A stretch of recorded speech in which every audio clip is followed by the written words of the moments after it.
A educação sexual deve ser trabalhada na escola? Essa é uma das principais perguntas dessa pesquisa. Eu sou Rony Rosa Martins e esse é o 6º vídeo do ciclo de palestras Educação Sexual na Escola. Estamos na 3ª semana do ciclo e nesse vídeo eu falo sobre o histórico da educação sexual. Vamos lá? O papel de educar sexualmente as crianças é uma discussão que permeia a sociedade, mostrando que deve haver diálogos e reflexões que abrandem sentimentos de advertência, silenciamento e medos. Nesse sentido, foi questionado às professoras da Rede Municipal de Educação. Você entende que é atribuição da escola trabalhar a educação sexual com as crianças? 16 professoras, que equivale a 84%, responderam que sim, e as justificativas foram principalmente por considerarem que a escola é o ambiente adequado para a construção de conhecimento, para as informações, orientações e que a sexualidade faz parte do processo de formação dos alunos. Uma das professoras afirmou que a escola deve abordar o tema, mas é preciso ter consciência que a obrigação dessa educação é da família. Outras professoras também citaram que é preciso ter uma parceria entre escola e família, pois em muitos casos a família não sabe lidar com questões relacionadas à sexualidade das crianças. Uma das professoras não preencheu a justificativa, apesar de ter respondido positivamente quanto à atribuição da escola em ensinar a educação sexual. E outras 3 professoras responderam que não é papel da escola educar sexualmente as crianças, sendo uma atribuição exclusiva da família. Louro destaca que muitos professores acreditam que se não tratarem na escola de temáticas relacionadas à educação sexual, a sexualidade ficará fora do ambiente escolar. Mas a reflexão que se deve fazer é que a escola não somente retrata ou ecoa as convicções de gênero e sexualidade que permeiam a sociedade, mas ela também as fabrica. A preocupação dos professores com a receptividade da família sobre a abordagem da educação sexual na escola é nítida nas respostas. A educação sexual na escola pode ser integrada a ações designadas aos pais, com a intenção de esclarecer o que é educação sexual e como será trabalhada, pois algumas famílias acreditam que a escola, ao trabalhar tal tema, pode inferir nos valores morais e religiosos que são repassados em casa. Porém, a escola deve expor aos pais que essa não é a finalidade da educação sexual, mas que também não impedirá que os alunos se expressem e emitam suas opiniões sobre o tema e que não os cerceará da liberdade que tem para fazer suas escolhas. A aproximação na relação família-escola é primordial para que os alunos estejam aptos a serem informados e que possam refletir e discutir sobre os assuntos sem receios e incertezas, se a escola está em desacordo com o que a família preconiza. Porém, esse processo de esclarecimento aos pais sobre o papel da educação sexual na escola, apesar de ser uma maneira de evitar problemas, é principalmente uma forma de integrar a família à escola.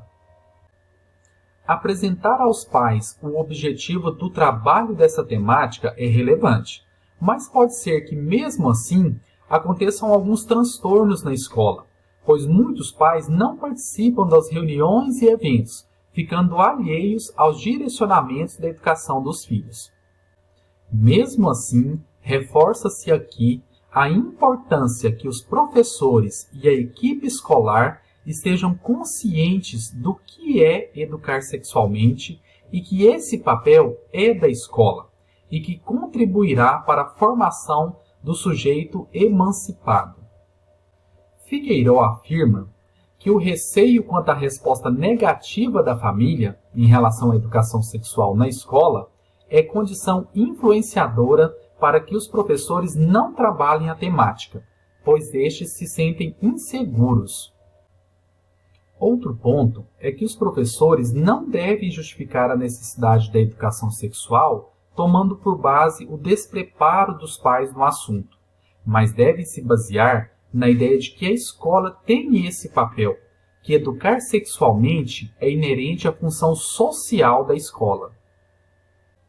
A educação é o meio qualificado para reconhecer a diversidade de valores, crenças, culturas e costumes de toda uma sociedade, pois é a partir dela que há a construção e reconstrução de significados e atitudes. Fomentar a discussão e reflexão sobre sexualidade no contexto escolar é um propósito que visa uma educação integral. A escola é um espaço destinado à construção e socialização de saberes e formação de sujeitos, mas ao mesmo tempo pode ratificar com conceitos efetivados fora dela, como em núcleos não familiares, núcleos religiosos e na sociedade de modo amplo. Por se tratar de um processo contínuo e inscrito em tempos e espaços diferentes, demarcar o princípio de estudos de educação sexual nas escolas brasileiras não é uma tarefa fácil. Há avanços e retrocessos que afetam esse processo, influenciados por padrões sociais e principalmente religiosos, sendo este o motivo de ainda não existir uma delimitação para o termo sexualidade no ambiente escolar no Brasil. A educação sexual está nas instituições escolares no Brasil desde o início da história, mesmo que de maneira silenciada ou velada. O que muda é a maneira como são direcionados os discursos e com quais propósitos. No século XIX, a temática sexualidade integrava a matriz curricular das escolas, mas meramente com uma visão voltada para a saúde e ante a interferência da Igreja. Disciplinas como higiene social e medicina moderna foram implantadas e delineavam a vida sexual brasileira. E percebe-se que a implantação de disciplinas que tratavam da sexualidade em uma visão biológica e médica reforçavam os dispositivos de poder, como já exposto por Foucault.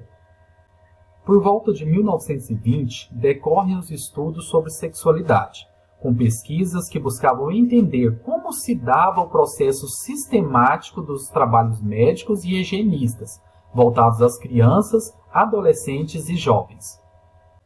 Preocupava-se nessa época com as epidemias que poderiam ser causadas e transmitidas mediante o contato sexual.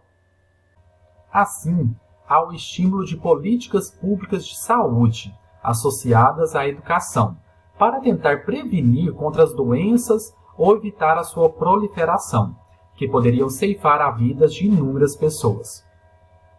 Com o crescimento da população de maneira desordenada, causado principalmente pelo processo de industrialização, as cidades começaram a enfrentar problemas de grande proporção, como desemprego, fome, falta de moradia, saneamento e saúde, que demandavam a implantação de políticas públicas que interfeririam nas práticas e comportamentos da população.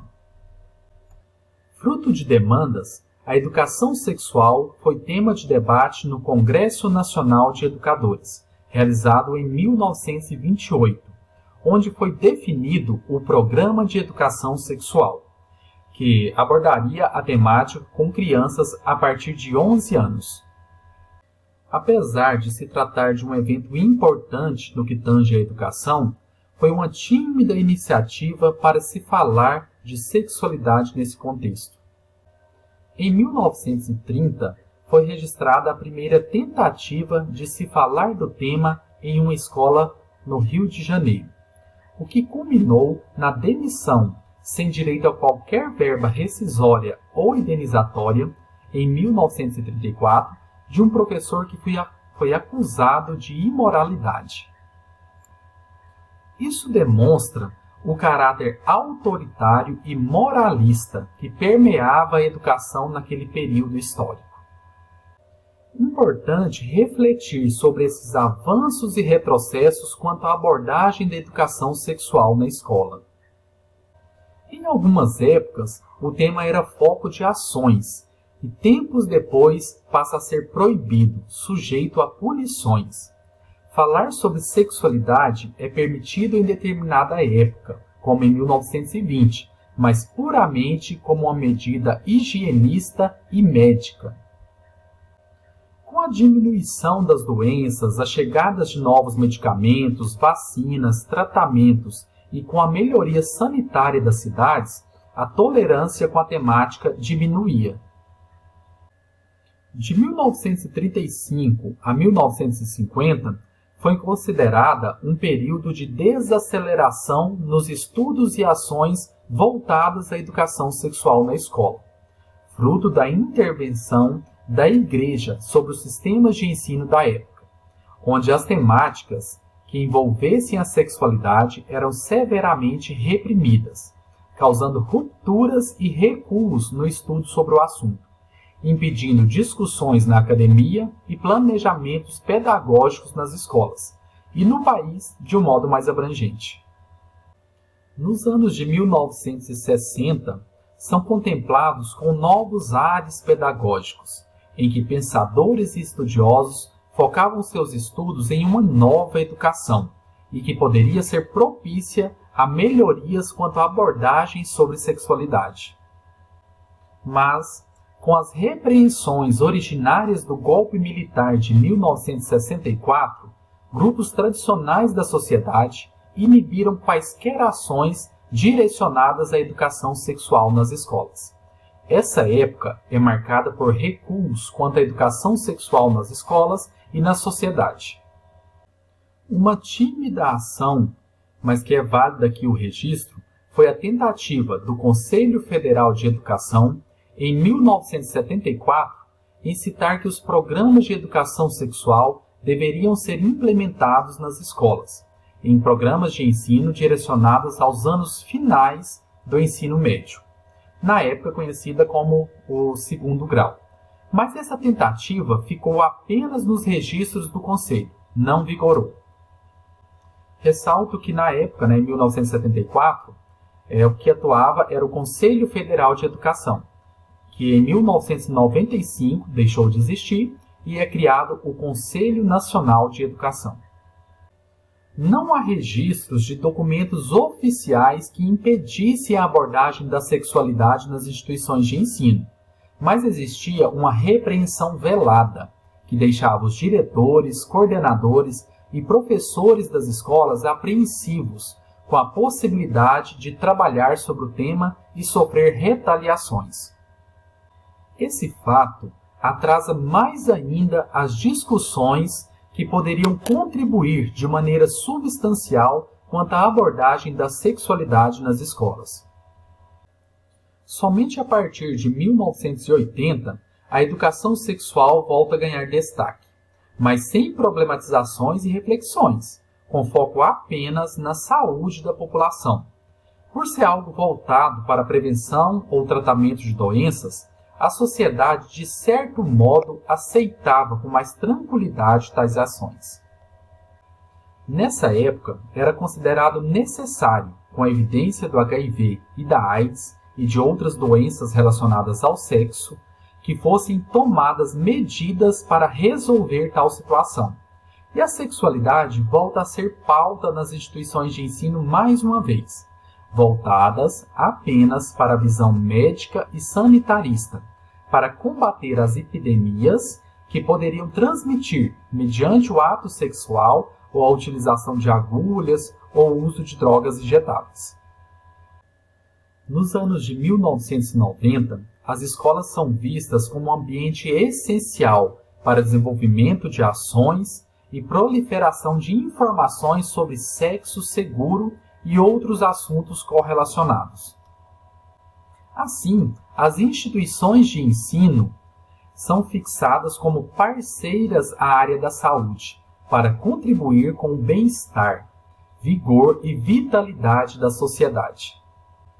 A prevenção passou a fazer parte do cotidiano escolar, mediante palestras e atividades para conscientização. Diante de tal situação alarmante, a escola inicia o processo de discussão, orientação e esclarecimento sobre a forma de contágio e propagação da doença, infecção. Trabalho que buscava a conscientização de pessoas, mas ao mesmo tempo iniciou-se uma luta contra o preconceito e a exclusão, em específico, os considerados grupos de risco, que eram os homossexuais, os usuários de drogas e as prostitutas. Os homossexuais carregavam a culpa pela propagação da doença, ideias originadas de pensamentos discriminatórios e preconceituosos, que os definia como grupos de risco, enquanto o que se deve ponderar são os comportamentos de risco, que podem ser exercidos independente da orientação sexual. Nos anos finais da década de 1980, os casos de AIDS aumentaram no Brasil. Especificamente em 1991, no Rio de Janeiro, aconteceu o primeiro Congresso Nacional sobre Saúde do Adolescente. O então ministro da Educação ressaltou que o compromisso do Ministério era promover ações de prevenção às doenças sexualmente transmissíveis, hoje chamadas de infecções sexualmente transmissíveis. E, além disso, preparar os indivíduos para a vida, com perfil humanitário, sem preconceitos e sem estereótipos.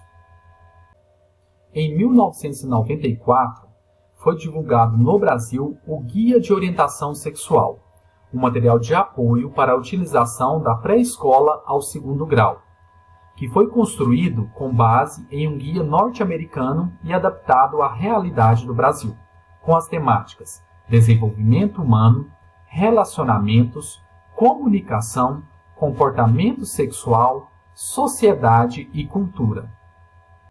Quanto à educação sexual na escola, percebe-se que existiram e ainda existem, apesar de poucos, documentos que prevêem ações nessa área, que em alguns casos sequer chegam ao conhecimento das escolas, ou ainda não há sistematizações ou incentivos para que sejam realizados. A educação sexual na escola não se limita à difusão de informações ou concepções constituídas, mas à problematização e questionamentos dessas concepções, de acordo com o contexto e a época em que se está. A sexualidade segue como objeto de estudo, elaboração de normas, posicionamentos e condutas. Percebe-se que há necessidade de elaboração de normativas e direcionamentos para que a sexualidade seja abordada em sua complexidade e amplitude e de maneira interdisciplinar no ambiente escolar. No próximo vídeo, eu falarei da educação sexual a partir dos parâmetros curriculares nacionais, que começaram a ser produzidos em 1995. Hoje eu tenho duas indicações de leitura, ambas de Guacira Lopes Louro. A primeira é O Corpo Educado, Pedagogias da Sexualidade, que fala da produção histórica da sexualidade, das formas como ela vem sendo teorizada, exercida e regulada. A segunda indicação é o livro Um Corpo Estranho, que é um livro, como diz a própria Louro, que apresenta mais questões do que respostas, suspeitas em vez de soluções. A obra relata ensaios sobre sexualidade e a teoria queer. Caso você tenha alguma dúvida, deixe seu comentário logo abaixo do vídeo aqui no YouTube. Ou também pode comentar ou enviar mensagem pelo Instagram do Ciclo de Palestras, ou enviar um e-mail para ciclodepalestras.es@gmail.com. Obrigado e a gente se encontra no próximo vídeo. Até mais!